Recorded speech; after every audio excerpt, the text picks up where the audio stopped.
Atenção, Rede Jovem Pan Sat. Augusto Nunes, Felipe Moura Brasil, José Maria Trindade e toda a equipe de jornalismo da Jovem Pan comentam agora os principais fatos do Brasil e do mundo. Está no ar, os Pingos nos Is. Salve, salve, sejam bem-vindos ouvintes de Os Pingos nos Is no rádio, espectadores do nosso programa no YouTube em jp.com.br/pingos, no Facebook em Jovem Pan News e no aplicativo da Jovem Pan no celular. Eu sou Felipe Moura Brasil. Hoje é terça-feira, 11 de dezembro de 2018 e aqui comigo no estúdio da Jovem Pan em São Paulo, meu compadre Augusto Nunes. Boa noite, Augusto. Boa noite, compadre Felipe. E lá de Brasília, estabelecendo conexão com a gente, José Maria Trindade. Daqui a pouco ele entra ao vivo. Enquanto isso, vamos aos destaques de hoje. Comissão Especial da Câmara aprova a PEC do fim do foro privilegiado. Lava Jato volta a mirar em Aécio Neves e em sua irmã Andréa Neves. Ministério Público Federal reforça pedido de condenação de Lula pelo sítio em Atibaia. Tudo isso e muito mais você acompanha Os Pingos nos Is de hoje, que está só começando, e você, como sempre, pode e deve participar do nosso programa, mandando a sua mensagem curta de áudio ou de vídeo com o comentário que você quiser sobre o tema que você escolher. Diga, por favor, no fim o seu nome, o nome da cidade de onde você está falando. O DDD é 011 de São Paulo. Quem não anotou o número, anote agora, 931 17 0620. Eu falo devagar para você que nunca mandou mensagem. Mande agora, 931 17 0620. José Maria Trindade na linha com a gente de Brasília. Boa noite, Zé Maria. A todo vapor. Muito boa noite, Felipe. Boa noite, compadre Augusto. Boa noite, compadre Zé Maria. Super pontual, ouvido aqui.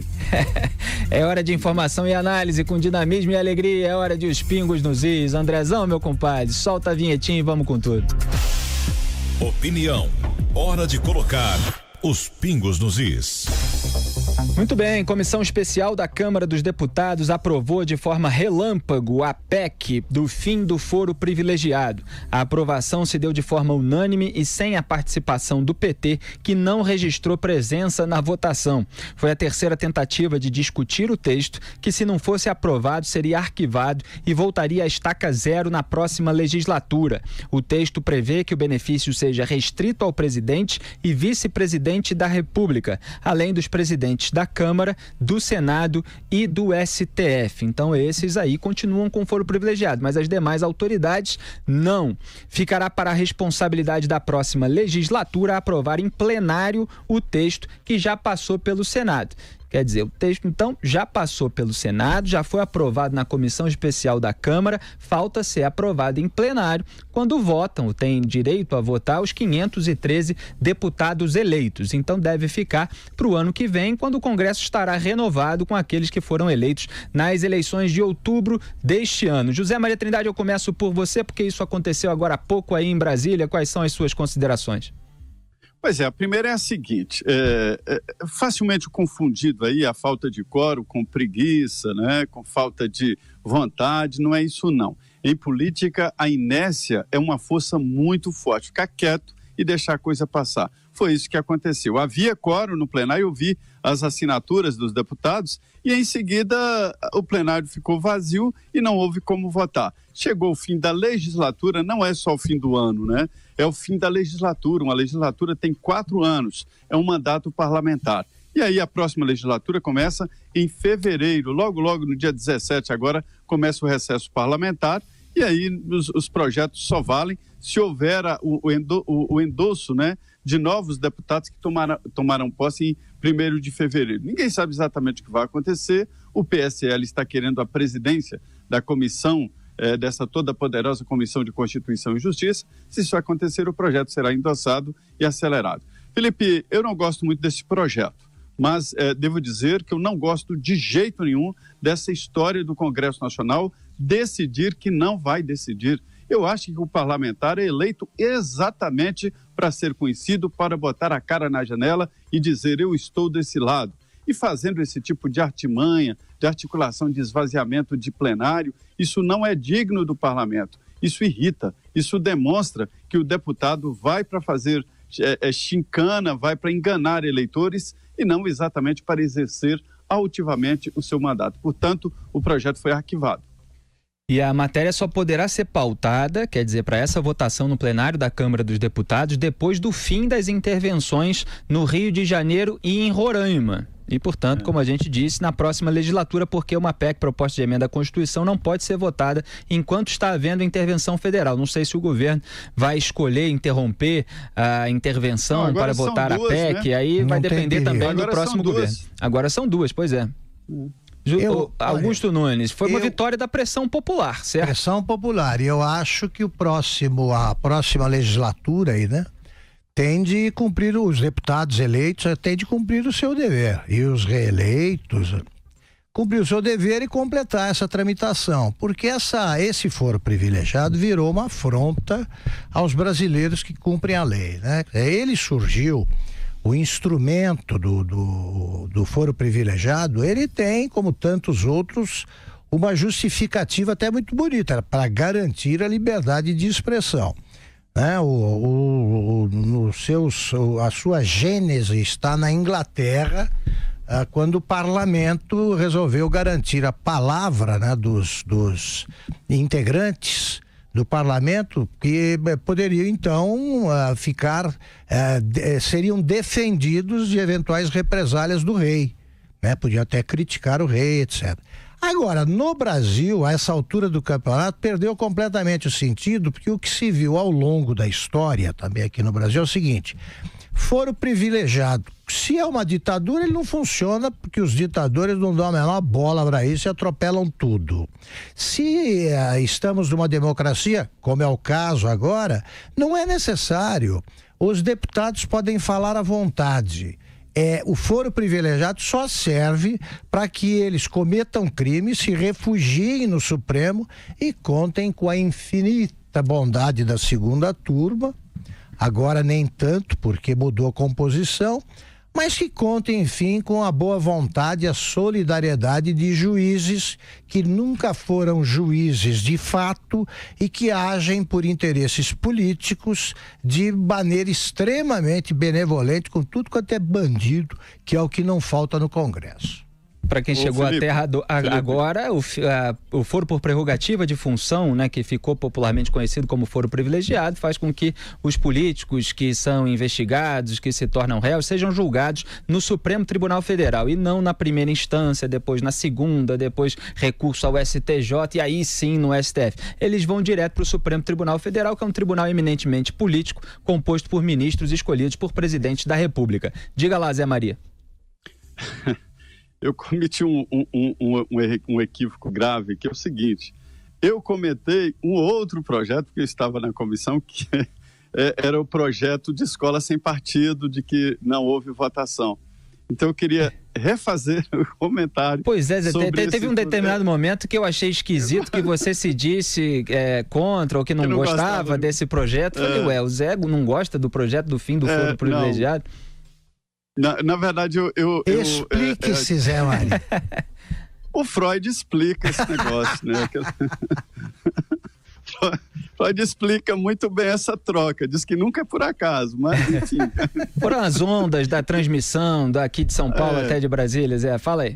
Mas o que acontece é o seguinte: sobre esse projeto do foro privilegiado, foi uma excelente decisão. Um projeto igual ao aprovado no Senado, significa que não volta ao Senado quando aprovado na Câmara, poderá ser promulgado, acaba praticamente com foro privilegiado, né? Ficam com foro apenas presidente da República, vice-presidente da República, presidente do Senado, da Câmara e do Supremo Tribunal Federal. E aí, se aprovada a emenda, por ser uma emenda constitucional, não tem direito adquirido, todos os processos caem para a primeira instância e acaba praticamente com foro privilegiado. Ficam os presidentes. O Supremo já se antecipou, né? E também reduziu muito o foro privilegiado, que ficou apenas, segundo reinterpretação da Constituição do Supremo, ou seja, uma nova legislação, né? De que só tem direito a foro privilegiado quando o crime for cometido durante o mandato ou cargo, né? E que tenha relação com o cargo. Hoje a reinterpretação do Supremo. E por essa emenda à Constituição, o relator, o deputado Efraim Filho, colocou do mesmo jeito do Senado. Ele queria até fazer uma mudança ali, mas ficou do jeito do Senado. E se não fosse aprovada, a PEC seria, então, arquivada. Então foi uma uma boa resposta e só não será votada no plenário da Câmara porque, evidentemente, nós estamos aí com 2 intervenções federais que impedem. Esse é o comentário. Exatamente, mas nada impede também a intervenção dos ministros do Supremo Tribunal Federal em decisões de instâncias inferiores, como a gente tem visto muitas vezes. Então vai lá, Lava Jato, prende preventivamente alguém, vai à segunda turma do STF, manda soltar, que nem aconteceu com José Dirceu, por exemplo.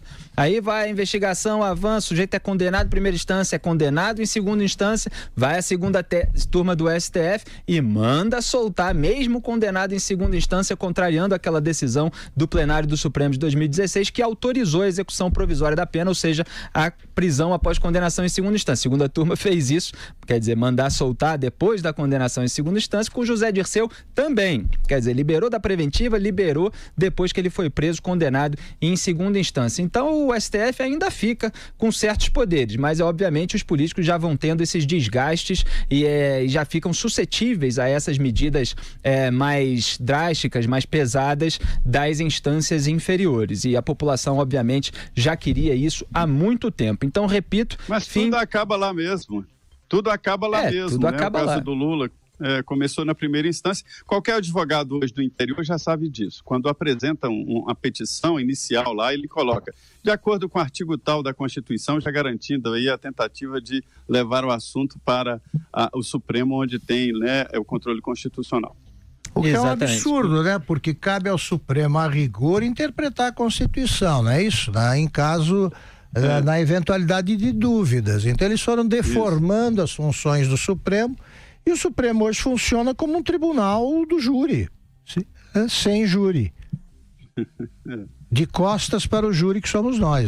Exatamente, mas como nem todos os casos caem na segunda turma, que é mais garantista, ou pelo menos era mais garantista até o momento em que houve a mudança, garantista da impunidade, como a gente sempre comenta aqui, pelo menos era até a mudança do Dias Toffoli, que assumiu a presidência do Supremo, com o deslocamento da Carmen Lúcia para a segunda turma, que reforçou uma certa severidade ali da segunda turma. A primeira turma, que é aquela do ministro Luiz Fux, do Luiz Roberto Barroso, entre outros, tem sido mais dura nas suas decisões, foi mais dura, inclusive, numa decisão relativa ao Aécio Neves, mas que acabou derrubada no Congresso Nacional. O Aécio também está na pauta de hoje, então vamos a ele. A Polícia Federal e o Ministério Público Federal cumpriram nessa terça-feira mandados de busca e apreensão em imóveis do senador Aécio Neves e da irmã dele, Andréia Neves. Também são alvo das investigações os senadores Agripino Maia, do DEM, e Antônio Anastasia, do PSDB, além dos deputados federais Paulinho da Força, do Solidariedade, Benito da Gama e Cristiane Brasil, olha ela de novo aí, do PTB.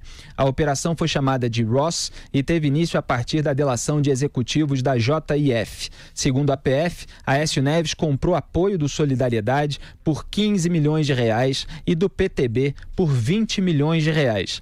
DEM, PTN, PSL, PTC, PSC, PSDC, PT do B, PEN e PMN também teriam recebido do grupo 10 milhões e 400 mil reais. O PSL está nesse bolo, mas isso obviamente foi antes de o partido fechar com o Jair Bolsonaro para a candidatura à presidência da República nesse ano. Já o diretório e candidatos do PSDB teriam recebido 64 milhões e 600 mil reais.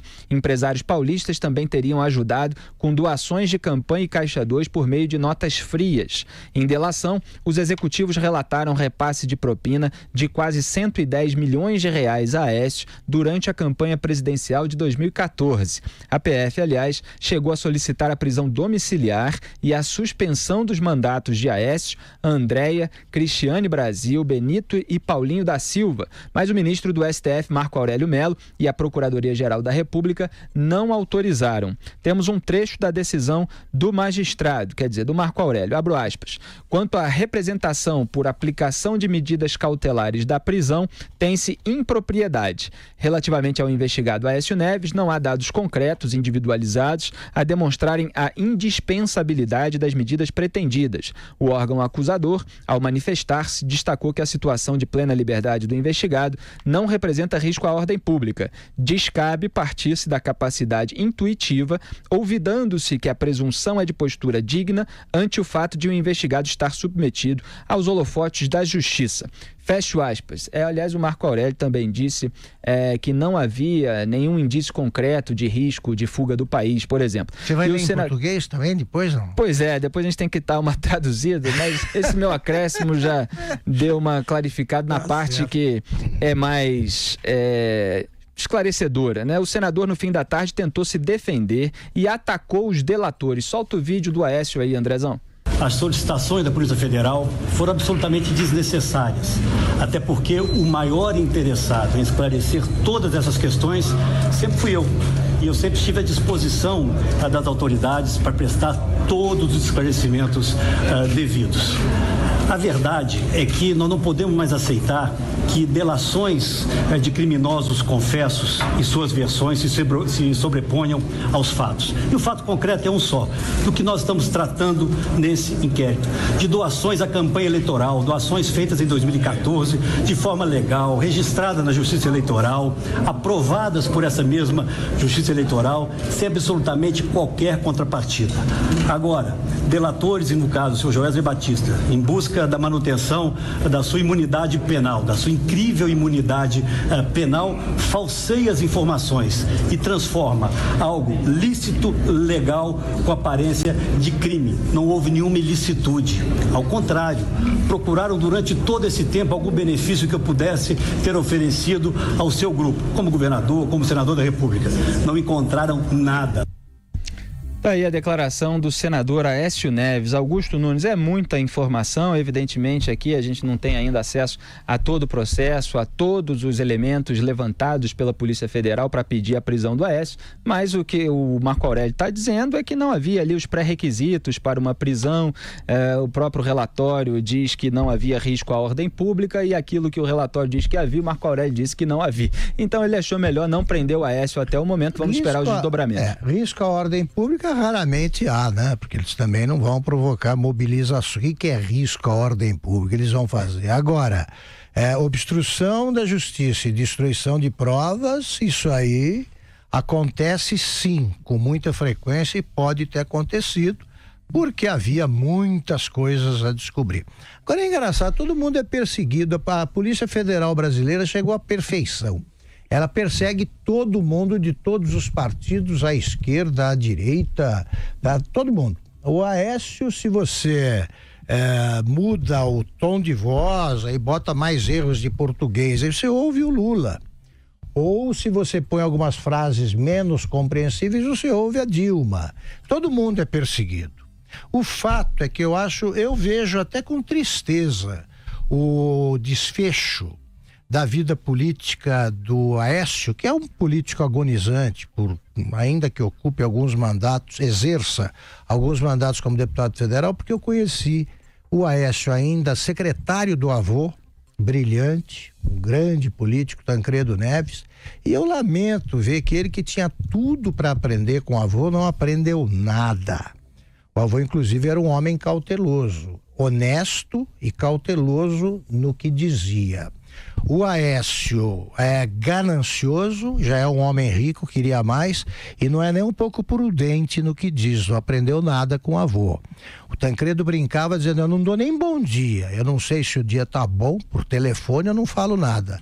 O Aécio gravou aquela conversa que eu considero a conversa mais tenebrosa, a fala dele, sobretudo, mais a sequência de falas mais tenebrosa que eu já vi, né? O conteúdo é menos grave que a forma. Ele fala como bandido. Se ele fosse só honesto e prestasse atenção no avô, seria condenado a acabar na presidência da República. Tá aí, pendurado numa vaga na Câmara dos Deputados, de onde caminhará para a obscuridade. José Maria Trindade. Com uma escala na cadeia, provavelmente. Felipe, eu vou simplificar essa investigação. O Aécio Neves e a JBS fizeram um compromisso de conta corrente semelhante demais à conta corrente que o Lula fez com a Odebrecht. Então, assim, o Aécio Neves tinha lá, segundo a Polícia Federal, 130 milhões de reais, que ele dizia, manda 12 milhões para o partido tal, 15 milhões para o partido tal, estamos falando aí de Solidariedade, do PTB de Roberto Jefferson e tal, né? Isso. E mais, intimava empresários a dar recibos, como se fosse prestação de serviço, né? Para esquentar a saída do dinheiro da JBS. Então esse era o esquema. E o discurso é o mesmo do Lorenzoni, até melhor, porque ele declarava, ou seja, a Lava Jato considerava isso lavagem de dinheiro, que é declarar como se fosse doação. É tentativa de escamotear ou embranquecimento de capital, como dizem, né, os jurídicos. Então, tá, esta é a denúncia, esta é a história, esta é a investigação, né? Agora, a estratégia de Aécio Neves é a mesma do Michel Temer, está traçada há muito tempo, ou seja, atacar Joesley Batista. Naquela conversa, Augusto, ela é mais do que tenebrosa, viu? Ela, me parece que o dono da JBS era o chefe. Ele sequestrou o poder que é o poder político do Aécio. Exatamente. Ele falava como chefe e o Aécio totalmente subalterno, mendigando ali, pedindo como um subalterno falando com o seu chefe, que era o Joesley Batista, né? O Joesley, você está gastando demais, você está não sei o quê, reclamando e tal, né? Foi nesse tom a conversa gravada pelo telefone. O avô dizia, telefone e política é só para marcar encontro e mesmo assim em local errado. E ele não foi prudente, como você falou. Mas tocando adiante o raciocínio sobre essa história, que é uma história tenebrosa, a defesa do Michel Temer e a defesa do Aécio querem desmoralizar e acabar com a delação da JBS. Veja bem que eu não estou defendendo essa delação, estou dizendo da estratégia. Isso aí beneficia perto de 80 parlamentares, entre senadores, deputados e ex-deputados. Por quê? Fragiliza sim os processos. Porque sem esse aporte judicial, sem a garantia judicial, eles vão mudar depoimentos ou ficar em silêncio nos próximos depoimentos. Porque, por enquanto, eles ainda apostam na delação premiada, né? Então, essa é a estratégia, inviabilizar a delação, e aí são menos provas contra os dois que estão sendo acusados, né? O Aécio, principalmente o Aécio, Temer e outros deputados e senadores. Então, esta é a história. E é o mesmo discurso do Onyx Lorenzoni quando ele fala daquele Caixa 2. Aí, pelo menos, o PSDB declarou só uma coisa, o dinheiro foi para o PSDB e algum foi para os diretórios regionais, né? Foi distribuído o dinheiro a mando do Aécio. É isso aí. Repetindo, então, simplificadamente, como disse Zé Maria Trindade, só registrando o número, né, que o Aécio tinha uma conta de 110 milhões de reais junto à empresa JBS. E aí ele se utilizou dela para comprar o apoio do PTB por 20 milhões de reais e do Solidariedade por 15 milhões de reais. E esses repasses foram feitos por meio de emissão de notas frias, pagamento em espécie e depósitos nas contas de pessoas próximas aos políticos. O Zé fez a analogia muito bem feita em relação ao caso do Lula com a empreiteira Odebrecht, por exemplo. A Odebrecht alocou 40 milhões de reais ao PT para ser gasto, conforme os petistas indicavam, em troca de decisões políticas que favorecessem a empreiteira. Então a Aécio também tinha lá uma continha com a JBS e é isso que a investigação desvendou. Vamos em frente? Vamos. Andrezão não quer ir em frente, não. Ele quer que a gente chame os comerciais. Então a gente vai para o primeiro intervalo comercial e volta já. Os pingos nos is. Todos os dias a partir das 10 horas, logo depois do Jornal da Manhã, você tem encontro marcado com a gente aqui no Jovem Pan Morning Show. A gente vai falar ainda sobre o mundo do entretenimento, notícias de bastidores e ainda informações sobre novelas, reality shows e séries. E também tem muita informação sobre política e as últimas notícias do dia para você continuar bem informado. Será que ele vai continuar nessa fidelidade? Contra fatos não há argumentos. O meu problema é exatamente direcionar essas denúncias. Achei uma pegadinha bem desnecessária, viu? A gente te espera aqui no canal Jovem Pan Morning Show no YouTube todos os dias às 10 da manhã. E não se esquece de se inscrever e clicar no sininho para ser notificado quando a gente entra no ar. Flavini, onde você estava? Você estava em Marte. É algo muito importante. Fala, Ed Piccoli. E era tudo uma grande pegadinha do malandro.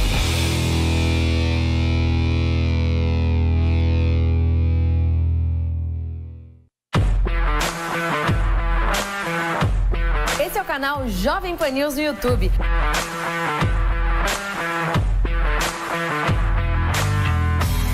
aqui tem jornalismo de primeira e o melhor time de colunistas do rádio e da TV.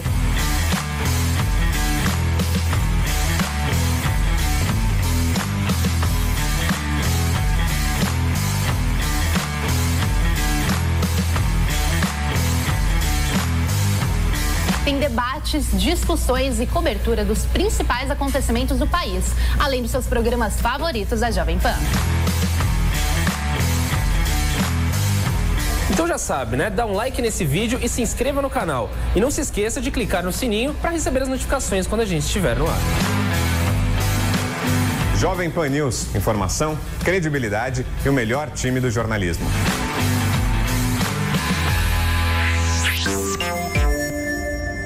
Participe mandando sua mensagem pelo WhatsApp da Jovem Pan. Olá, meus queridos, eu sou fãzaça do programa de vocês. É o programa que eu escolhi para me manter atualizada. Acho muito bacana como vocês expõem todos os fatos, dão voz a todos os envolvidos, expõem as opiniões de vocês e dão base para que a gente tire nossas próprias conclusões. Então, acho isso sensacional. Põe aí o meu vídeo e vamos com tudo. Um beijo, meu nome é Laila e eu falo de Piracicaba, interior de São Paulo. Tchau, tchau. É isso aí. Adiciona o número da Pan nos seus contatos e mande sua mensagem em vídeo em 11 93117 0620. A Jovem Pan é o canal de notícias número 1 aqui no YouTube. E quem é nosso inscrito fica sabendo primeiro das principais notícias do Brasil e do mundo. Junte-se a mais de 1 milhão de pessoas que acompanham diariamente a programação da rádio em vídeo ao vivo no YouTube. Ah, e tem a credibilidade que só um grupo com mais de 70 anos pode oferecer. Faz assim então, inscreva-se clicando no botão aqui abaixo e ative as notificações clicando no sininho. Tem acesso a um jornalismo de verdade, feito por quem entende do assunto. Os fatos mais importantes do Brasil e do mundo estão reunidos todos os dias aqui no Giro de Notícias da Jovem Pan. Os nossos vídeos de até 3 minutos reúnem tudo o que você precisa saber para ficar bem informado. Então já sabe, não deixe de acompanhar as redes sociais da Pan e se inscreva no canal do YouTube Jovem Pan News.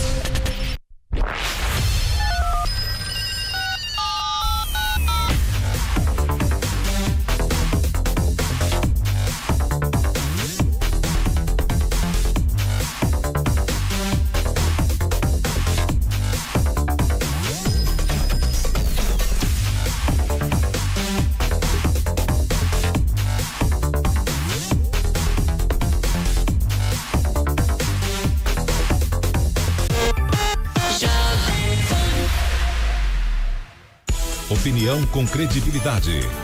Os pingos nos is. Salve, salve, estamos de volta com os Pingos nos Is, aqui Felipe Moura Brasil, com Augusto Nunes em São Paulo, lá de Brasília, José Maria Trindade, e eu reforço o nosso convite para que vocês, ouvintes e espectadores de Os Pingos nos Is, mandem mensagem de vídeo pra gente, o número é sempre o mesmo, DDD 011 de São Paulo, anote aí quem não anotou ainda, 931 17 0620, 931 17 0620, aliás, cadê aquela senhora que ao lado da sua neta mandou uma mensagem carinhosa pra gente no fim da semana passada lá de Curitiba e não disse o nome. Ficamos sem saber o nome. Manda aqui mensagem pra gente que a gente agradece no ar. Vamos em frente. O Ministério Público Federal reforçou o pedido de condenação para o ex-presidente Lula e mais 12 réus em ação que apura o sítio de Atibaia. A manifestação da Procuradoria ocorreu na etapa de alegações finais, última parte do processo antes da sentença. Ainda faltam os apontamentos da Petrobras e da defesa dos acusados. De acordo com a Lava Jato, Lula cometeu 10 crimes de corrupção passiva e outros 44 de lavagem de dinheiro. O Ministério Público aponta que há farta prova documental de que o ex-presidente era proprietário de fato e possuidor do sítio de Atibaia. O local recebeu reformas patrocinadas pelo pecuarista José Carlos Bunlai, pela empreiteira OAS e pela Odebrecht. O petista, porém, nega ser o dono do imóvel e ter sido beneficiado pelas empreiteiras. A Procuradoria pede ainda que os réus percam os bens ou valores obtidos por meio dos crimes e reparem a Petrobras no valor de Adivinha, hein? 155 milhões de reais. Com o recesso do judiciário entre 20 de dezembro e 6 de janeiro, as defesas têm até o dia 7 do mês que vem, do início do ano, portanto, 7 de janeiro, para apresentar as alegações finais. A juíza federal Gabriela Hart, que substituiu Sérgio Moro, deve ser a responsável pela sentença de Lula, porém está em curso um concurso para definir o novo titular da 13ª Vara Federal de Curitiba. Espero que esse concurso não atrapalhe, que se entrar alguém no lugar, seja alguém que leve em consideração as fartas provas que a gente sempre apontou aqui nesse programa, de modo que o Lula caminha para receber aí uma sentença condenatória, seja do juiz que for o responsável pelo caso. Augusto? Eu acho que ainda vai ser julgado o caso pela juíza Gabriela Hart. Isso. Mas venha quem vier, qualquer juiz vai ter de fazer uma tremenda acrobacia mental e jurídica para evitar a condenação. Vai ser difícil o PT repetir aquela frase que já é espantosa, aplicada ao triplex, e fica mais espantosa ainda agora com o sítio de Atibaia. Cadê a prova? Cadê a prova? As provas são abundantes. E como sempre lembra o Zé Maria, além das provas sobre que mostram que Lula é o dono de fato da propriedade, tem a reforma do sítio. Essa é avassaladora, né? A carga de provas que ela contém, porque está evidente que o Lula foi beneficiado por ter beneficiado os empreiteiros que o acumularam de presentes aí enquanto ele visitava o sítio 111 vezes, pelo menos, com a proteção de agentes aí de segurança que nós pagamos. Então vem vindo aí, não adianta a choradeira da Gleisi falando em Natal com Lula, a Benedita da Silva convidando todo mundo a ficar em Curitiba ali gritando o nome do Lula e cantando para ele, coitado, nem o Lula merece esse coro. Mas aí vem vindo outra condenação, e aí? Em janeiro ele vai passar um Réveillon na cadeia pela primeira vez, é um caso, é um momento muito pedagógico, e em janeiro vai sofrer a segunda condenação, e depois outras. José Maria Trindade. Eu acho que esta condenação será mesmo pela juíza, sabe? Já é o momento final, logo depois destas alegações finais do Ministério Público, né? A defesa vai falar, sempre a defesa fala por último, aí já é com a juíza. E não há exatamente um recesso parlamentar mais, isso acabou, é apenas aqui no Supremo Tribunal Federal, e as varas podem continuar funcionando. Então, eu acredito que no início do ano que vem, essas duas sentenças, do sítio de Atibaia, Augusto, e também da compra do terreno para o Instituto Lula, são os dois pontos que estão bem na frente e já estão adiantados, onde já houve a oitiva de testemunhas, e agora faltam as alegações finais. Como o Ministério Público falou, que é a acusação, né? Agora vem a defesa e já está pronto para a decisão. Como você disse aí, eu tenho a impressão que a defesa devia dizer que o sítio era do Lula, porque aí foge, pelo menos, da tentativa de ocultar o roubo, né? Que é a história do branqueamento de capital que eu falei. Fica apenas corrupção, fica corrupção em formação de quadrilha, né? Mas não adianta, eu acho que isso não está mais em jogo, se o sítio é dele, se o sítio não é dele. Isso não se discute. O que se discute é a distribuição exatamente dessa conta-propina que ia parte para a reforma do sítio. É isso aí. Então, Lula, de repente, já começa o ano de 2019 recebendo mais uma condenação. Ele que começou o ano de 2018 sendo condenado em segunda instância pelo TRF4 no caso do triplex do Guarujá. A gente estava acompanhando aqui em janeiro. Vamos ver se sai em janeiro, portanto, a sentença condenatória no caso do sítio de Atibaia. E após meses de discussões, olha aí a pauta aqui, o José Maria antecipou, o projeto Escola Sem Partido foi arquivado. O parecer do deputado federal Flavinho acabou não sendo votado na comissão especial da Câmara nessa terça-feira. Com isso, o deputado Marcos Rogério, que presidiu as reuniões, encerrou os trabalhos do colegiado, deixando o tema para a próxima legislatura. A proposta proíbe que professores manifestem posicionamentos políticos ou ideológicos e que discutam questões de gênero em sala de aula. Segundo Marcos Rogério, quem está sepultando o projeto nesta legislatura não é a oposição. Quem está deliberando é quem tem maioria no parlamento que não comparece.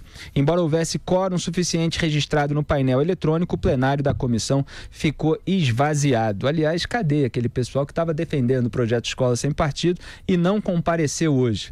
Aliás, eu queria fazer uma retificação aqui, porque a proposta proíbe que professores manifestem posicionamento. Não é exatamente isso que eu falei aqui, que está na nossa pauta, não. É aquele projeto que bota a listinha na sala de aula, pregando que os deveres do professor, entre os quais que ele aborde determinados temas com uma amplitude, dando todas as visões que existem sobre temas controversos, né? Obviamente se pode argumentar a respeito a favor ou contra, como tantas vezes já falei aqui nesse programa, só que culturalmente, agora tirando aqui do caso específico da questão legislativa, culturalmente, a ideia do projeto Escola Sem Partido já é vitoriosa, no sentido de que ela promoveu um debate nacional sobre uma questão que não era sequer conscientizada, não era sequer expressada no debate público brasileiro, que era a doutrinação política e ideológica na sala de aula, feita por militantes de esquerda em sua maioria. Pode ter havido de uns tempos para cá algum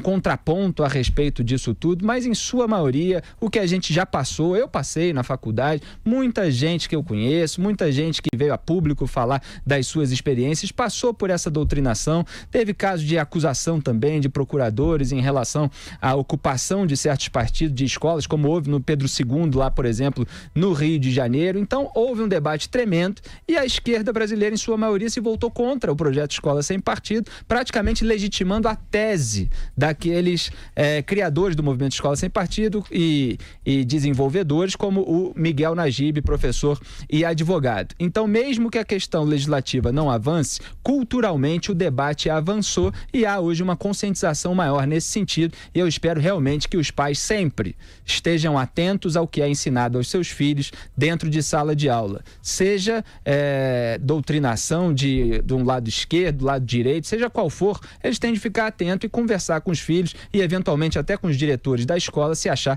que está havendo algum abuso. Diga lá, Augusto Nunes. Eu acho até bom que fique pro ano que vem, porque você tem razão, houve um debate já muito mais intenso este ano, e é bom que ele seja retomado no ano que vem, junto com outras questões que precisamos resolver rapidamente, ou quanto antes, no sistema de ensino brasileiro, que vai muito mal.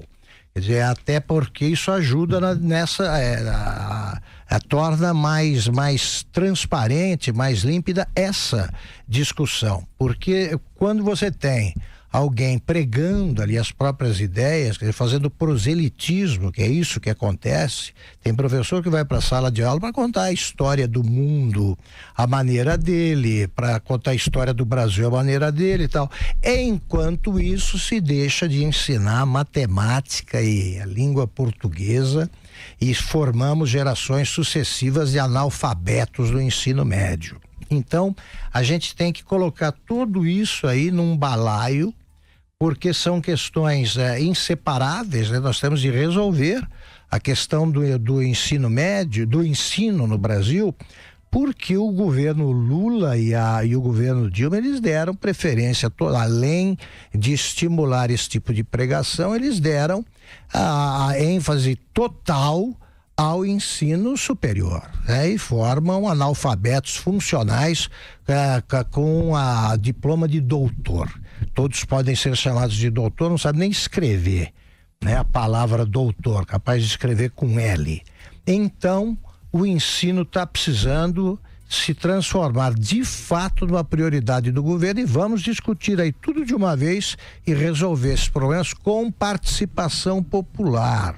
É importante que o povo comece a se mobilizar também em torno de ideias, porque eu não vi nenhum país sair do subdesenvolvimento sem percorrer o caminho da educação de qualidade. José Maria Trindade.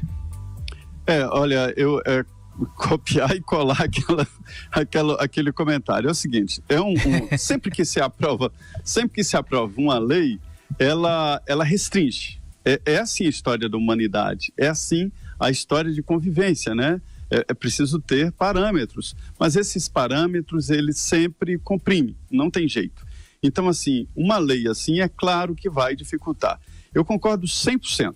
Houve o debate nunca feito, né, sobre a posição de professores em sala de aula, mas eu acho que eles têm direito de tomar posições, principalmente, Augusto, não se trata só de ciências, de história, de geografia, né? Mas, por exemplo, matemática até que pode ser uma aula sem um posicionamento pessoal, sem uma visão de mundo. Mas, por exemplo, uma aula de história, de geografia, pressupõe inclusive debate. Este é o futuro da educação. Nada mais com aquele professor lá na frente, sendo chamado de mestre, venerado, né, com o giz na mão. Agora há uma convivência maior e a tendência é que a tecnologia chegue finalmente na escola. E foi muito bom que esse projeto fique para o ano que vem. Chegou uma nova bancada aí, vai chegar, toma posse em 1º de fevereiro. O projeto foi arquivado, né? E o que eu acho estranho é que os deputados não fiquem na comissão para discutir e dizer sim ou não. É isso aí. Acabou esse tempo de político que é amorfo, sem nenhuma uma ponta, não solta as tiras e não tem cheiro. Tem que mostrar, político agora tem que mostrar de que lado está, ou senão ele não está de lugar nenhum. E foi muito bom que o projeto fique mesmo para o ano que vem, nova bancada, acabou a legislatura, não é só o ano, não, no Congresso, né? O grande problema, Zé e Augusto, como acontece com a imprensa, aliás, é que não é simplesmente o professor assumir uma posição sobre determinado debate.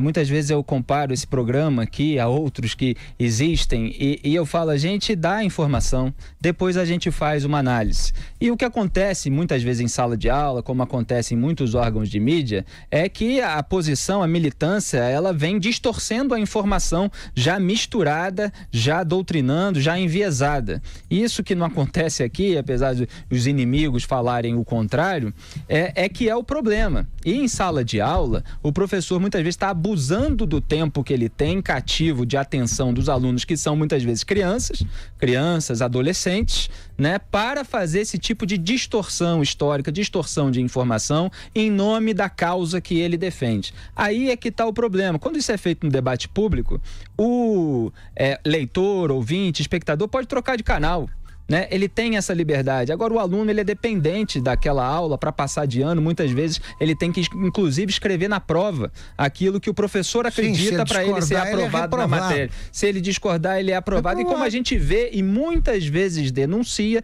em exames nacionais, até internacionais acontecem, mas está aí o Enem para mostrar como a gente está certo em relação a isso. Quer dizer, a redação do Enem é um retrato disso. Exatamente. Muitos estudantes têm que passar por esse filtro ideológico para serem aprovados, inclusive muitas vezes se submetendo a subscrever ideias que não defendem. Então esse é o problema. Quer dizer, seria muito lindo que os professores simplesmente dessem as informações e falassem, a minha opinião é isso aqui. Então o jogo aconteceu assim, assado e tal. Eu sou Flamengo, tal, não sei o quê. Mas a informação mas não é assim, né? Felipe, e é por isso que gera um debate. Agora, só concordando aqui com todo mundo, o debate foi muito importante. Eu espero que os pais fiquem mais atuantes e vigilantes. Eu estou dizendo o seguinte, quer dizer, não existe a verdade de cada um, não. Existe a verdade factual, que é o contrário da mentira, né? Isto aqui é um computador e ponto final, é um computador. Pois é. É quando você tem um professor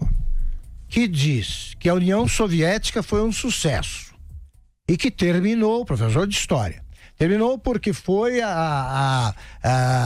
perseguida, cercada, subjugada pelo capitalismo selvagem, etc. Você está transformando o teu aluno numa besta quadrada. Essa é que é a verdade, se ele assimila essas bobagens. Então, não é só você apresentar as diferentes versões, é apresentar corretamente as diferentes versões, senão você faz valer isso aí. O garoto tem razão, o Felipe tem que escrever isso aí, porque senão ele é reprovado. Existem absurdos, aí eu testemunhei vários nessa linha. Agora, acho também que essa é uma questão para pais e mestres. Pais e mestres não, os mestres já estão ali engajados. Os pais, a direção, tem que pressionar. E os próprios alunos. À medida em que eles vão já amadurecendo, eles têm que tomar providência e discutir, sim, com o professor, porque aquela não é a verdade que se apresente, já que é mentira. Exatamente, só um registro aqui, o projeto Escola Sem Partido, ele buscou ser o menos intrusivo possível para que justamente acontecesse isso. Quer dizer, os alunos ficassem mais conscientes e os pais também fossem alertados pelos alunos. Então ele coloca lá uma listinha dizendo que o professor tem que tratar, dar todas as visões sobre um tema controverso. E aí se gera uma conscientização de que pode estar acontecendo uma doutrinação, o aluno relata para o pai pode chamar o diretor, pode haver uma conversa, quer dizer, não há uma proibição, uma censura, um impedimento, há apenas isso. É claro que apenas isso também pode ser criticado, há argumentos dos dois lados. Eu estou aqui simplesmente concordando que o debate precisa ser feito, agora distinguindo essas nuances para que os pais fiquem vigilantes de uma maneira mais eficaz, mais apropriada. Algum complemento, Zé? Não, é isso mesmo, né? Não gosto da ideia de colocar ali na porta da sala regras para o professor seguir, isso não me agrada, e acho que hoje o professor que tentar mudar o curso da história ou mudar o entendimento da história, as pessoas vão rir dele na sala de aula, porque quem está ali estuda, já leu ou deveria ler e através da tecnologia pode imediatamente buscar outras fontes. Então, é por aí. E mais, o governo mudou, né? O governo agora não é o mesmo do passado. Então, essa história de dizer que está preso a um governo e tal, isso já era. Isso muda. No Estado é a mesma coisa. Cada Estado é dirigido por uma sigla ou por um pensamento.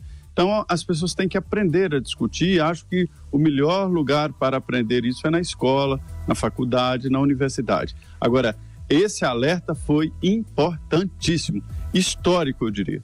É isso aí, o alerta foi importante, o advento da internet, o debate nas redes foi importante também. Vamos ver quais serão os desdobramentos. A gente vai para mais um intervalo comercial e volta já.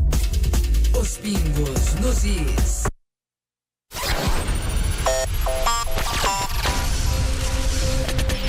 Olá, boa tarde. Acompanhe os destaques desta terça-feira no Giro de Notícias.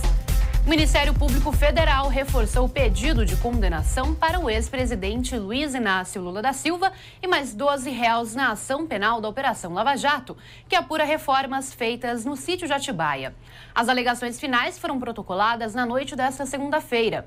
Os demais envolvidos na ação também precisam apresentar as considerações finais. Por causa do recesso do Judiciário, a sentença sobre o caso deve sair no ano que vem. O governador eleito de São Paulo, João Dória, anunciou nesta terça-feira Henrique Meirelles como secretário de Fazenda do Estado. Presidente do Banco Central na gestão do ex-presidente Lula e ex-ministro da Fazenda de Michel Temer, Meirelles foi candidato à presidência neste ano e obteve pouco mais de 1% dos votos válidos. Meirelles é o 6º ministro de Temer a assumir uma vaga no primeiro escalão do governo tucano. A revista Time escolheu os jornalistas mortos e presos como pessoa do ano de 2018. Os Guardiões da Guerra pela Verdade, tema da próxima capa, reúnem 4 jornalistas e uma equipe inteira de jornal. Para justificar a escolha, a Time citou o número recorde de repórteres atrás das grades em todo o planeta. De acordo com o Comitê de Proteção aos Jornalistas, em 2017 foram registrados 262 casos.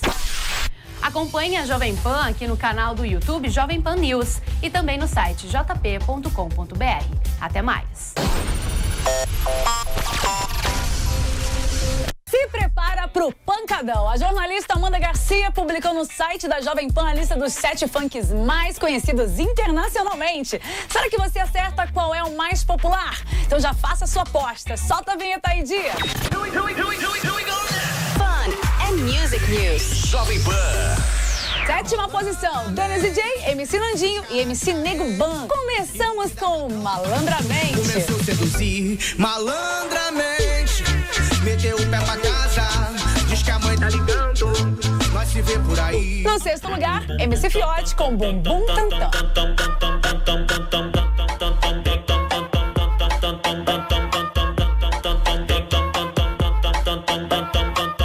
O inspirado neste funk é uma peça de flauta composta por Sebastian Bach por volta de 1723. Se você não sabia, funk também é cultura. Bom, no quinto lugar, MC Zack e MC Vigari. Vai embrasando.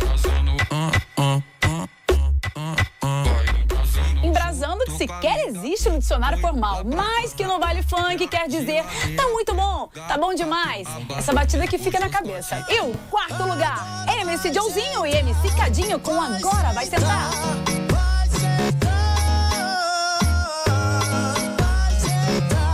No terceiro lugar, Nego do Borel, Anitta e Wesley Safadão. Você partiu meu coração. Amor, não sinta pena, não, que agora vai sobrar então. No segundo lugar, MC Kevinho com Olha a Explosão. Quando ela bate com a bunda no chão, quando ela mexe com a bunda no chão. E o primeiro lugar, Anitta, MC Zack e Trap Killer. Eita louca, tô brincando com bumbum. Duvido você conseguir parar de dançar agora. Vai, conta aí, esse é o Top 7 dos funks mais bombados lá fora, ok? Então dê sua opinião, defenda suas preferidas aí, fight now aqui nos comments. E não esqueça, siga a Jovem Pan FM no YouTube, ative o sininho para receber todas as notificações e não saia sem antes curtir esse vídeo. Beijo grande, tchau! Fun and Music News. Salve, salve, estamos de volta com os Pingos nos Is, aqui Felipe Moura Brasil, com Augusto Nunes em São Paulo, lá de Brasília, José Maria Trindade. O futuro ministro da Casa Civil, Onyx Lorenzoni, afirmou que o projeto para dar independência ao Banco Central deve ser pautado no Congresso antes da reforma da Previdência. Segundo ele, o texto está pronto para votar. Onyx, porém, não especificou uma data ideal para votar a proposta. Sobre a Previdência, o futuro ministro indicou que está trabalhando com 2 fundamentos. O primeiro é separação do que é previdência e assistência, o segundo é consertar o sistema previdenciário. Zé Maria Trindade, ainda está muito incerta essa ordem de votações para a legislatura do ano que vem, para o início do governo do Jair Bolsonaro, né? Pois é, tá. As conversas que o Onyx Lorenzoni teve aqui com o pessoal ontem, teve um jantar com os jornalistas, e ele falando exatamente sobre isso. A grande dificuldade do momento, Felipe, e todos irão compreender, é a definição do novo cronograma do governo, porque além de mudar tecnicamente os nomes e extinguir ministérios e tal, o presidente eleito Jair Bolsonaro determinou a equipe a fazer um remanejamento geral de funções e competências por aqui. Isso está dando uma dor de cabeça danada. O ministro atual da Justiça, o Torquato Jardim, me disse que só a separação do Ministério da Justiça para o Ministério da Segurança Pública, veja bem, a separação demorou 6 meses. 6 meses para separar. Então, a união de um Ministério da Justiça com o Ministério de Segurança Pública, com o pessoal do COAF, tirando a FUNAI, quer dizer, é uma movimentação bem pesada. E me disseram aqui, integrantes aqui do alto escalão do atual governo, de que há resistências pesadas do alto executivo, e digo aí pessoas que têm estabilidade, pessoas de carreira nos ministérios e que geralmente não são trocados quando se muda governo, eles estão resistindo a essas mudanças consideradas bruscas demais. Felipe, qualquer mudança produz resistências. Se houver uma troca de cadeira aí, você fica do lado, o Augusto vem para aqui, eu vou para aí, já provoca uma insatisfação geral. O Augusto não quer Brasília, eu não quero São Paulo. Então, vamos fazer um motim, Zé. Vamos fazer. É uma resistência geral, eu sei disso, né? Então, imagina você mudar uma esplanada inteira, porque as mudanças são, além de troca de nomes, troca de funções, então isso está dando um trabalhão danado. Agora, partindo para a Previdência, a ideia é boa de aprovar primeiro a idade mínima, porque é a única possível de mudança. Já houve estudos, eles já têm nas mãos aí os votos dos futuros deputados e senadores. É muito difícil. Então, a ideia é votar logo, e seria até um teste, a idade mínima, a redução da idade, aliás, o aumento da idade mínima de aposentadoria e depois o novo projeto. O novo projeto está tendo uma complicação danada. Hoje, o PSL, que é o partido do presidente, pediu participação na formulação do projeto que está nas mãos do Paulo Guedes, da economia, né, que é o senhor da economia, mas que não é o senhor da política. Então é preciso adequar. O Bolsonaro me disse na última entrevista de que ele faz o seguinte, o meio de campo: o Paulo Guedes quer uma coisa, ele sabe que é bom, mas conhece o Congresso, acha que não vai aprovar. Ele falou, não adianta, é frase dele, não adianta você, na melhor das intenções, eu quero isso. Se o Congresso não aprova, não adianta você pedir, né? Então, esse é um impasse que está formado no governo, e é bom que se discuta, porque se trata de assunto que vai mudar a vida das pessoas. Bom, o que eu quero insistir é o seguinte: o governo vai assumir no auge da força, né? Durante o primeiro ano, ele tem muito mais chance de aprovar coisas complicadas do que nos 3 seguintes. Isso é histórico, está provado, todos os ex-presidentes dizem a mesma coisa. Eu acho que o Onyx precisa parar com essa conversa de dizer que tem 4 anos para aprovar. Não tem, não. Ele tem o primeiro ano, o novo governo tem o primeiro ano para aprovar coisas muito importantes que vão dar aí o ponto de partida. É claro que você não precisa aprovar tudo, mas você tem que aprovar a essência da sua reforma e depois você vai, nos meses seguintes, é claro, em etapas sucessivas, porque eu concordo, é complicado você passar pelo Congresso sempre, mesmo no auge da força. E aí você vai acertando, negociando cada tópico, tá, e vai em frente. Mas se você começa a falar, podemos esperar 4 anos, os deputados já começam a sugerir que isso seja feito no 4º ano, o que complica tudo. Então, por exemplo, você já vai mexer com a idade mínima. Ótimo, bom começo. É assim que deve ser feito, por um motivo muito simples. A reforma da Previdência é fundamental para o êxito do plano econômico desenhado pelo ministro Paulo Guedes. Tem que ser aprovada. Se a Previdência não sofrer mudanças fortes, duras, difíceis, agora a reforma as mudanças econômicas não surtirão o efeito necessário e desejado. A gente estendeu o bloco anterior para debater o Escola Sem Partido e agora precisa fazer mais um comercial, mas volta já. Jovem Pan, colocando os pingos nos is.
Você que está acostumado a ouvir o Jornal da Manhã, o mais tradicional do rádio, sabia também que pode nos assistir pela internet?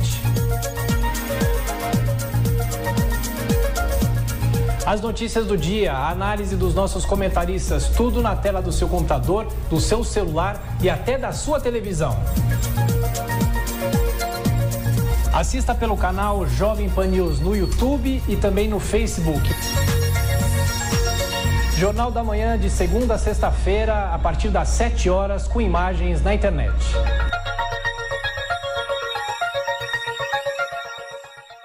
Aqui na Jovem Pan, a notícia não para. Logo depois do Jornal da Manhã, a partir das 10 horas, eu e toda a nossa equipe estamos juntos no Jornal da Manhã, segunda edição.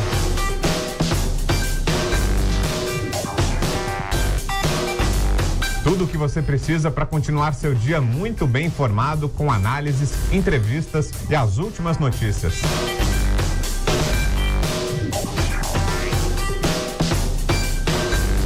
Então não se esqueça, se inscreva aqui no nosso canal Jovem Pan News. De segunda a sexta, a partir das 10 horas, Jornal da Manhã, segunda edição.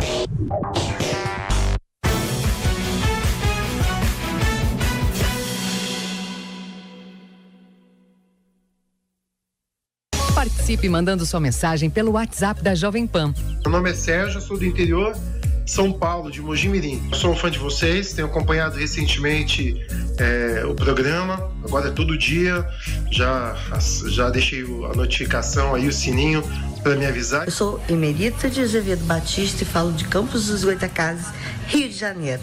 Meu nome é Ivan, estou falando aqui de Montreal. Quem está falando é a Célia, aqui do estado da Califórnia, Estados Unidos. Acompanho vocês todos os dias. Muito obrigada por vocês trazerem notícias do Brasil para nós. É isso aí. Adiciona o número da PAN nos seus contatos e mande sua mensagem em vídeo em 11 93117 0620.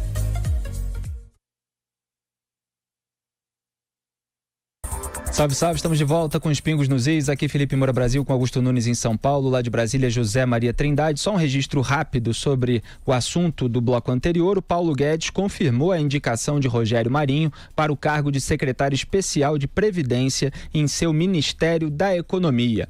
Tucano do Rio Grande do Norte, o economista Rogério Marinho já presidiu a Câmara Municipal de Natal, foi secretário municipal e estadual e se elegeu para a Câmara dos Deputados por 2 vezes, relatou em 2017 a reforma trabalhista na casa. Vamos em frente aqui que o Renan Calheiros está aprontando. Em campanha para voltar à presidência do Senado, Renan Calheiros sugeriu um conflito entre o presidente eleito Jair Bolsonaro e o vice-eleito general Hamilton Mourão. Nas redes sociais, o senador lembrou fala de Mourão, que cobrou explicações do ex-assessor de Flávio Bolsonaro, Fabrício Queiroz, sobre movimentação de R$1.200.000. Segundo Renan, talvez estejamos diante do mesmo lugar comum, da mesmíssima circunstância do conflito presidente versus vice. No texto, Calheiros citou Deodoro versus Floriano, Getúlio versus Café Filho, Jânio Quadros versus João Goulart, Costa e Silva versus Pedro Aleixo, Collor versus Itamar e Dilma versus Michel Temer. Sigo lendo um trecho do comentário do senador, abre aspas, o conflito pode até não vir, rezo para que não venha, mas parece que as condições estão postas e dispostas. No mínimo, precisaremos conversar mais com todos, inclusive com os militares e suas variadas correntes. Por favor, não deixe de discutir, criticar, colocar o que você pensa. É importante que você participe. Os detalhes resolveremos depois. Fecha aspas. O Renan é que nem aquela turma da escola, sabe? Que aprontava e falava, queria esquentar assim as rixas, as rivalidades e falava assim, não quero botar pilha não, mas se fosse comigo... Ele quis simplesmente, Augusto, mostrar aqui o seu conhecimento histórico, né, das rivalidades entre presidentes e vice. Só que o que o general Hamilton Mourão falou foi muito parecido com o que o Jair Bolsonaro e com o que o próprio Flávio Bolsonaro falou, sem fazer nenhum juízo de valor aqui sobre as declarações, mas todos disseram que caberia ao Fabrício Queiroz, ex-assessor do Flávio Bolsonaro, explicar essa movimentação. Se você lesse mais 2 ou 3 linhas do Renan Calheiros, eu ia cair no choro, tão comovido tá ficando com o patriotismo dele. É um negócio bonito, né? Ver o Renan Calheiros, que é um delinquente, ainda em liberdade, inexplicavelmente, aí dando conselhos, precisamos conversar com militares, para de bobagem. O que ele precisa é de uma boa cadeia para pensar na vida e começar a parar de fazer intrigas, etc. Agora, tudo isso aqui poderia ser eliminado com uma declaração, com uma explicação desse ex-assessor. As coisas estão tomando um rumo que é muito ruim e desgastante. O próprio Flávio Bolsonaro, eventualmente o presidente eleito deve pegar, chama esse cara aí que está sumido, explica o que aconteceu. Por quê? O patrimônio, um dos grandes trunfos, talvez um dos maiores trunfos eleitorais até, e corretamente, do Jair Bolsonaro foi a honestidade. Então ele tem que fazer esse negócio de maneira transparente, faz falar esse assessor e resolve essa parada, porque está sendo explorado intensamente por pessoas, pelo PT, por essa turma toda, e começa a preocupar gente que se preocupa patrioticamente com o bom desempenho do novo governo. Porque só maluco torce para dar errado. Agora, não falta maluco no Brasil. Então, quanto mais cedo for esclarecido, melhor para todo mundo. Só registrando mais uma vez o que eu estava falando ontem, o Flávio Bolsonaro disse que ouviu do ex-assessor Fabrício Queiroz uma explicação plausível, e não foi disse questionado, qual seria essa explicação, mas não quis revelar, dizendo que foi orientado, quer dizer, houve um pedido do advogado do ex-assessor, do Fabrício Queiroz, para que ele não trouxesse a público nenhuma explicação nesse momento, que elas seriam dadas no momento em que o Fabrício Queiroz fosse chamado a depor. Então, pelo visto, a gente vai ter de esperar também esse depoimento. Isso é ruim. De acordo com a apuração do Ministério Público ou lá interna do COAF, para a gente saber exatamente qual é a alegação. E vamos ver se existe de fato uma explicação plausível ou se pelo fato de não existir, isso está sendo adiado. Zé Maria Trindade. Está demorando, são duas questões aí. A primeira é essa história aí do Fabrício, né? Está demorando demais isso, e talvez tenha um motivo, não sei exatamente qual. Talvez porque ele tenha cometido um crime. Na verdade, cometeu, porque esconder dinheiro, lavagem de dinheiro, sei lá, no mínimo não declarou a Receita Federal e terá que pagar uma multa pesada sobre esse valor, né? Ele não estava sendo investigado, não era nada disso, foi pego numa investigação maior sobre funcionários da Assembleia. Tá, então, posto isso, todo mundo entende que há um atraso, mas quem é o senhor desta declaração, quem é o senhor destas explicações é o Fabrício e não o Bolsonaro. Ninguém falou nenhuma relação do filho do Bolsonaro, o máximo foi um empréstimo citado pelo presidente eleito Jair Bolsonaro. Então, Fabrício tem que explicar e pronto. Do outro lado, o Renan Calheiros. Dizem aqui no Congresso Nacional de que o momento é de ficar rouco de ouvir, o que significa que ninguém sabe exatamente, estou dizendo politicamente, ninguém sabe exatamente quais são os rumos desse governo Bolsonaro nesta relação com os políticos.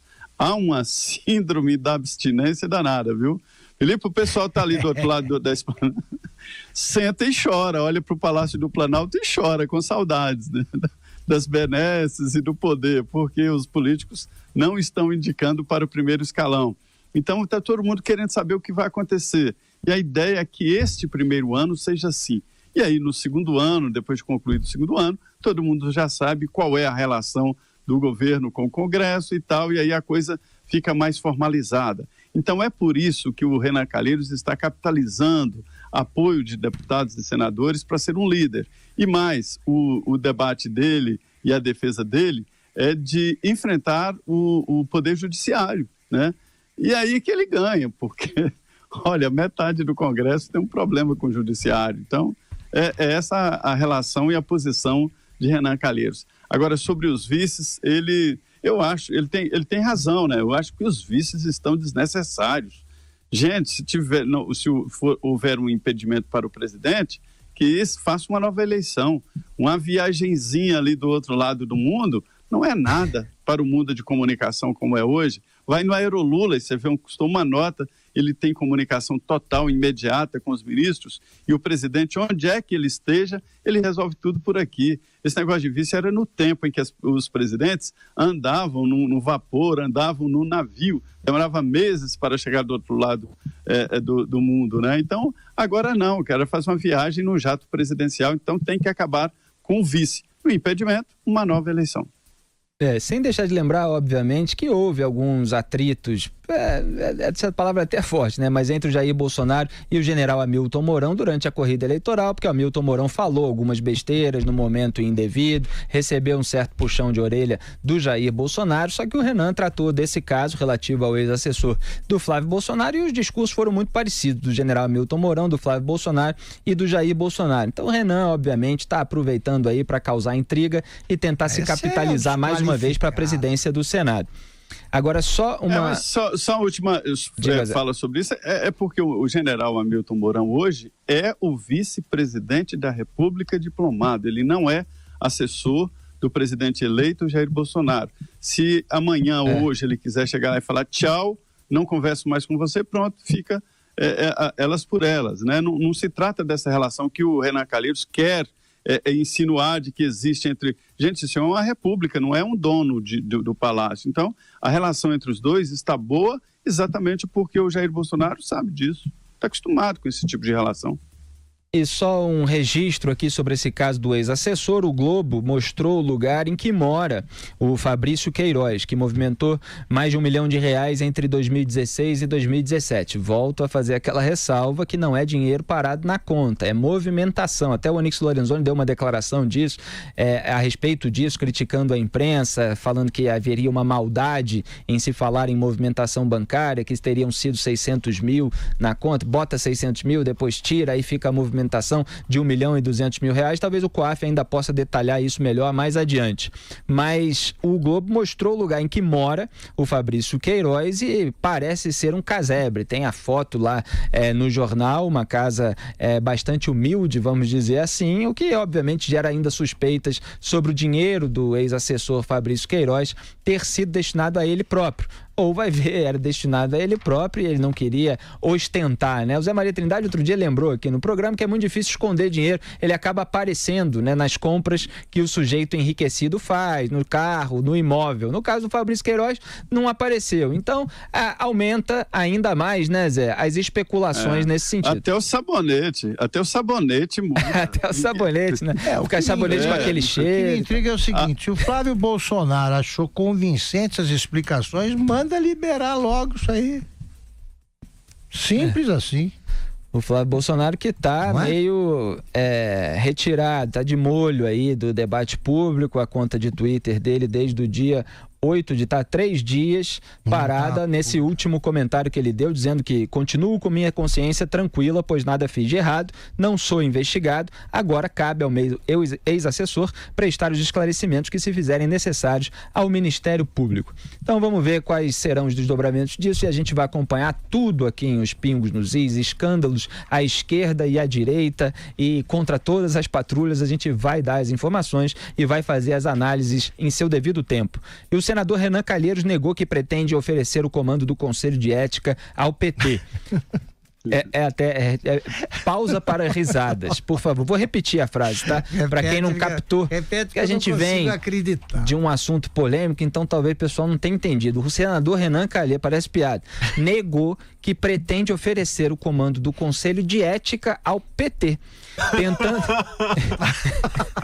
Bom, Andrezão, tentando voltar à presidência do Senado, o parlamentar refutou matéria do Estadão que o acusou de articular com petistas. Segundo ele, o PT não vai em nenhuma hipótese ficar com o Conselho de Ética e ninguém decidiu quem será o candidato ao comando do Senado. O Conselho de Ética é responsável por analisar representações por quebra de decoro parlamentar. Só faltava essa, né, Augusto? O PT ficar com o comando do Conselho de Ética depois do mensalão, do petrolão e de todos aqueles outros esquemas. Exatamente. Quer dizer, ética é uma palavra que eles não sabem o que significa, né? Código de ética, eles jamais folhearam algum. Eles têm vontade de puxar o revólver quando alguém fala essa palavra. Tal. Não tem cabimento. Eu vou repetir aqui que a simples existência de um Conselho de Ética no Senado já é estranha. É um Senado presidido pelo Renan Calheiros, mais estranho ainda. Agora, o PT na Comissão de Ética, aí já é uma piada de mau gosto aí que foi longe demais. Agora, o Renan, que fez campanha aliado ao PT, né, deveria apoiar isso. Por que Ô, Zé, agora, eu desconfio de todas as notícias, não é a primeira vez nessa semana, né, que aliados vazam para os jornais, aí os jornais publicam, aí vem o Renan por cima e desmente aquela informação. De novo com o Estadão. Então, eu desconfio muito dessas articulações de políticos que querem aparecer assim, deixam vazar uma coisa, depois desmentem e continuam rendendo manchete. Diga lá, Zé. Eu estou me segurando aqui para não falar isso, porque... Mas então é o seguinte, por incrível que pareça, o Renan Calheiros está bem na disputa para a presidência do Senado Federal. Eu ouvi de vários senadores de que, olha, pelo que tem visto lá, é isso mesmo. Eu conversei com a presidente do PT, Gleisi Hoffmann, que afirmou que o PT não vai disputar a presidência da República e poderá, sim, não vê dificuldades em apoiar o Renan Calheiros. Eles foram aliados, como lembrou o Felipe, né? Lá em Alagoas, por que não? E a mesma posição na Câmara, não lança candidato na Câmara e não vê nenhuma dificuldade de apoiar o Rodrigo Maia ou outro, dependendo, evidentemente, de uma reunião na bancada. Pois bem, Conselho de Ética no Senado Federal sempre foi um peso, uma dificuldade, viu? Não há disputa, não. Ninguém quer aquilo lá porque é alvo negativo. Então ficou com o Romeu Tuma há muito tempo, ninguém nem disputava. O Romeu Tuma se elegia e tal, e pronto. Aí depois foi o João Alberto.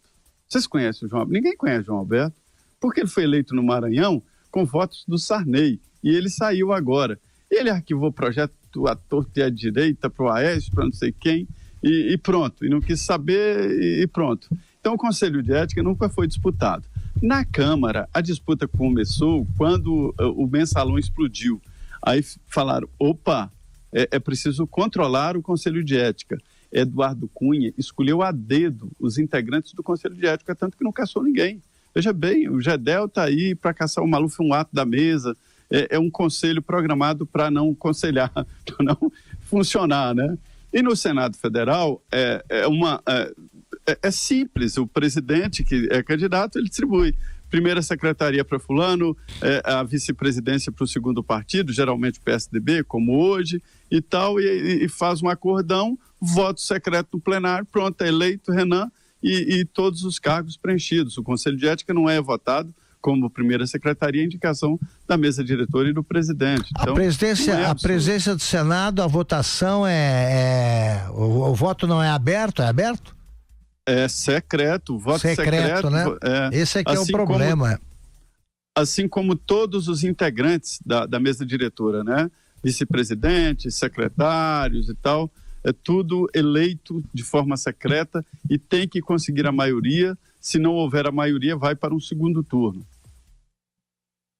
Legal, Zé Maria Trindade. E o novo presidente do Tribunal de Contas da União, o TCU, José Múcio Monteiro, tomou posse nessa terça-feira. Em discurso, o ministro agradeceu, sabe a quem?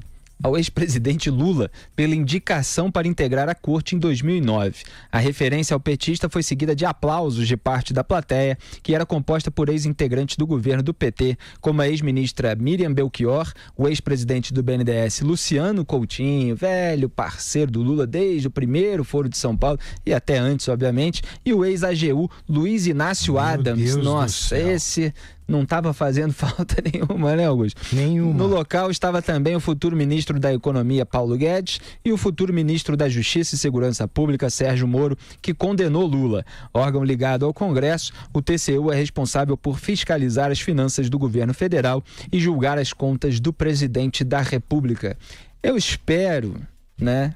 Eu vou falar, quando eu falo espera, aí o pessoal vai, você espera, não é isso, não, é que a gente sempre torce pelo Brasil, que o José Múcio Monteiro faça uma presidência com decoro, com moralidade, evidentemente, ou seja, que seja talvez uma exceção entre tantas pessoas que o Lula indicou para cargos estratégicos durante os 14 anos de governo do PT.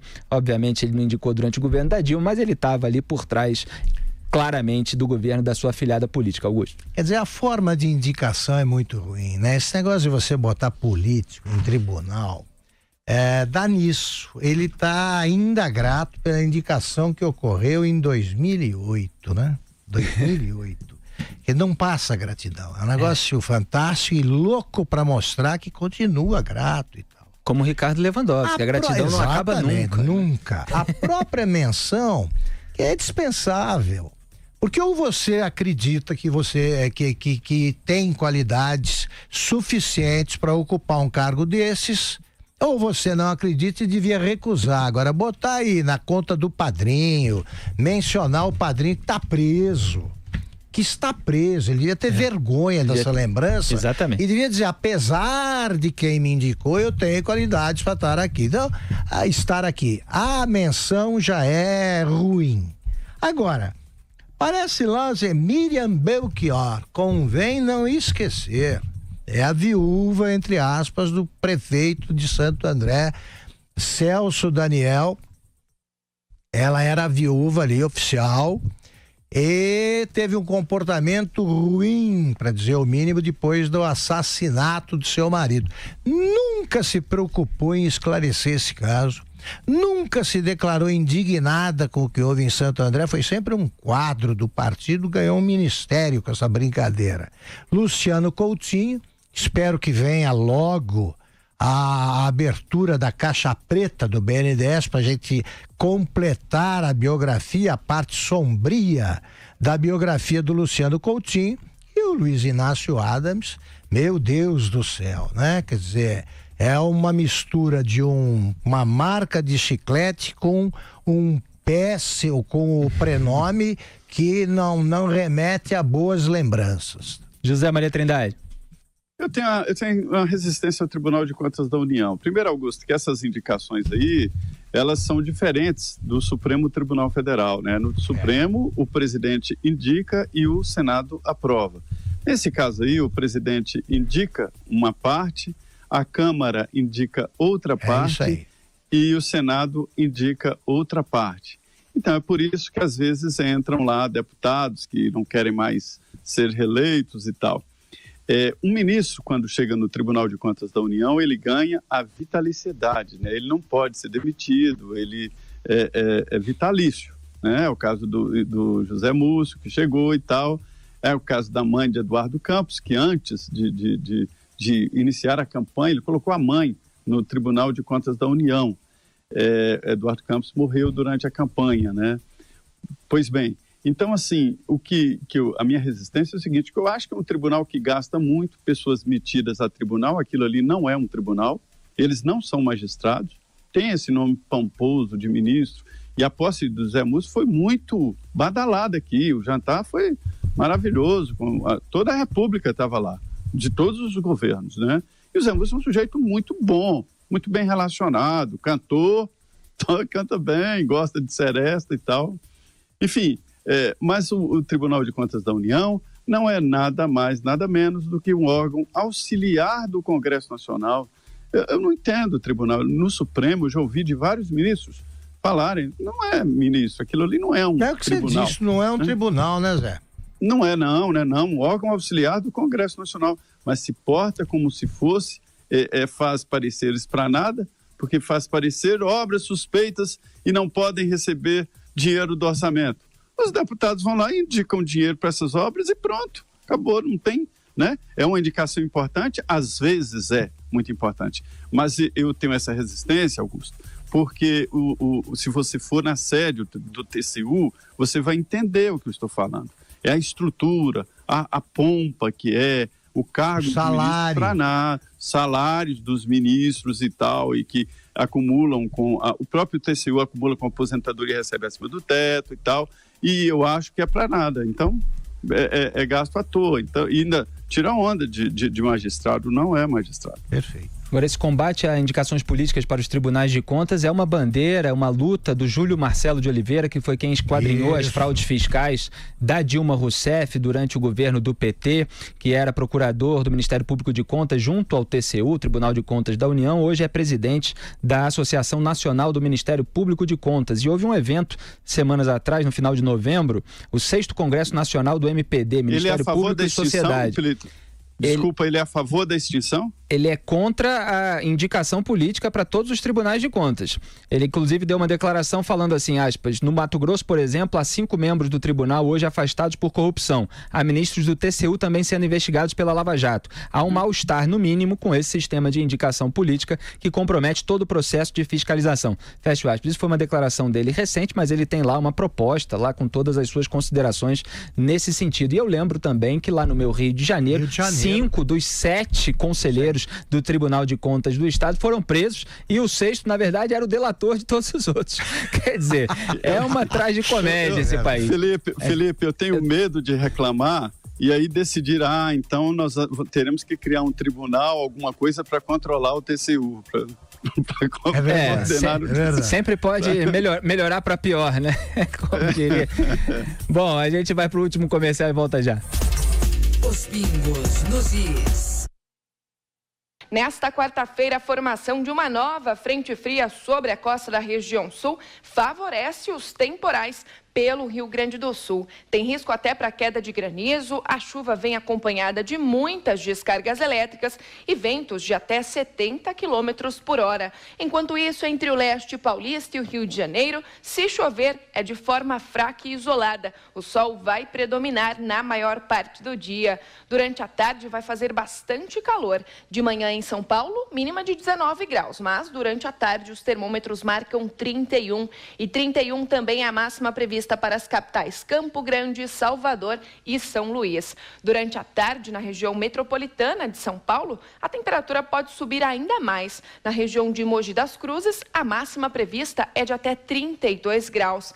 Para o decorrer da quinta-feira, pouca coisa muda. Tem previsão de chuva isolada no fim do dia, mas o sol predomina durante a maior parte da quinta-feira, fazendo com que as temperaturas se elevem bastante. As máximas variam de 31 até 33 graus na capital paulista e também região metropolitana de São Paulo. E a expectativa para o fim de semana finalmente é de um fim de semana de sol e calor, com pancadas de chuva apenas de forma isolada sobre a capital paulista, a região metropolitana e também sobre o litoral de São Paulo. Quer saber mais sobre a previsão do tempo em sua cidade e em todo o Brasil? Então acesse tempoagora.com.br. Heloísa Pereira, da Somar Meteorologia. Voltamos aos estúdios Jovem Pan. É com vocês. Participe mandando sua mensagem pelo WhatsApp da Jovem Pan. Olá, meus queridos, eu sou fãzaça do programa de vocês. É o programa que eu escolhi para me manter atualizada. Acho muito bacana como vocês expõem todos os fatos, dão voz a todos os envolvidos, expõem as opiniões de vocês e dão base para que a gente tire nossas próprias conclusões. Então, acho isso sensacional. Põe aí o meu vídeo e vamos com tudo. Um beijo, meu nome é Laila e eu falo de Piracicaba, interior de São Paulo. Tchau, tchau. É isso aí. Adiciona o número da PAN nos seus contatos e mande sua mensagem em vídeo em 11 93117 0620. A Jovem Pan é o canal de notícias número 1 aqui no YouTube. E quem é nosso inscrito fica sabendo primeiro das principais notícias do Brasil e do mundo. Junte-se a mais de 1 milhão de pessoas que acompanham diariamente a programação da rádio em vídeo ao vivo no YouTube. Ah, e tem a credibilidade que só um grupo com mais de 70 anos pode oferecer. Faz assim então, inscreva-se clicando no botão aqui abaixo e ative as notificações clicando no sininho. Tem acesso a um jornalismo de verdade, feito por quem entende do assunto.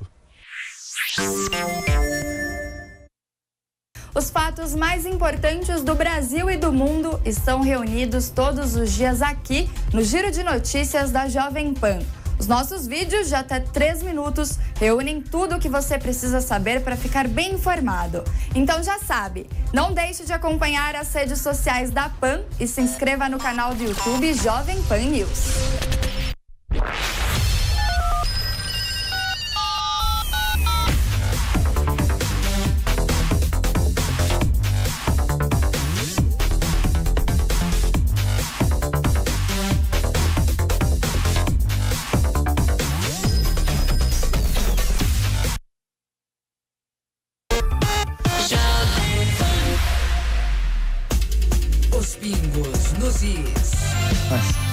Salve, salve! Aqui é Felipe Moura Brasil com Augusto Nunes no estúdio da Jovem Pan em São Paulo. Lá de Brasília, José Maria Trindade, você está ouvindo os Pingos nos Is. Solta os ouvintes, Andrezão! Alô, pessoal do Pingos, aqui é o Maurício de Caçapava. Estou passeando aqui no Shopping Vinha Vale de Taubaté. E olha quem eu encontrei aqui. Parabéns pelo programa de vocês, melhor programa do rádio. Um abração, valeu!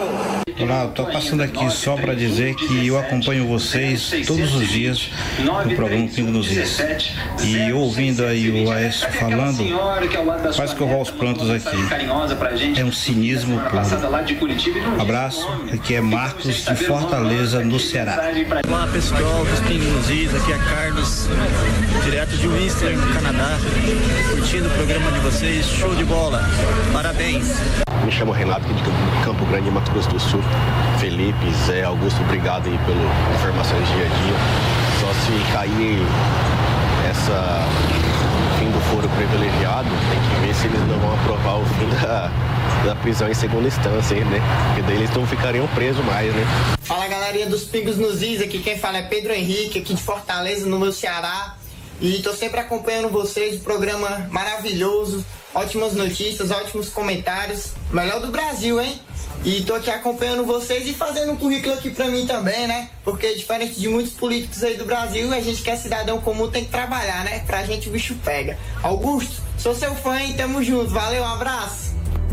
Muito obrigado aos ouvintes e espectadores dos Pingos nos Is de várias cidades de todo o Brasil e também do exterior. Um ouvinte ali do Canadá, a gente fica muito feliz com o pessoal que acompanha o noticiário brasileiro por meio do nosso programa, Augusto. É isso aí, são ouvintes e espectadores da melhor qualidade. É isso aí, a gente está estourando o tempo. Só o último registro rapidinho que o Corregedor Nacional de Justiça, ministro Humberto Martins, decidiu arquivar o pedido de providências contra o ex-juiz Sérgio Moro e desembargadores do TRF4. O caso é relacionado àquele HC concedido ao Lula e posteriores manifestações que resultaram na manutenção da prisão, aquela tentativa de golpe para soltar o Lula. Então o Corregedor decidiu arquivar isso para tristeza dos petistas, mas pelo menos eles tiveram o prêmio de consolação que o Rogério Favretto também não vai sofrer nenhuma punição por aquela manobra.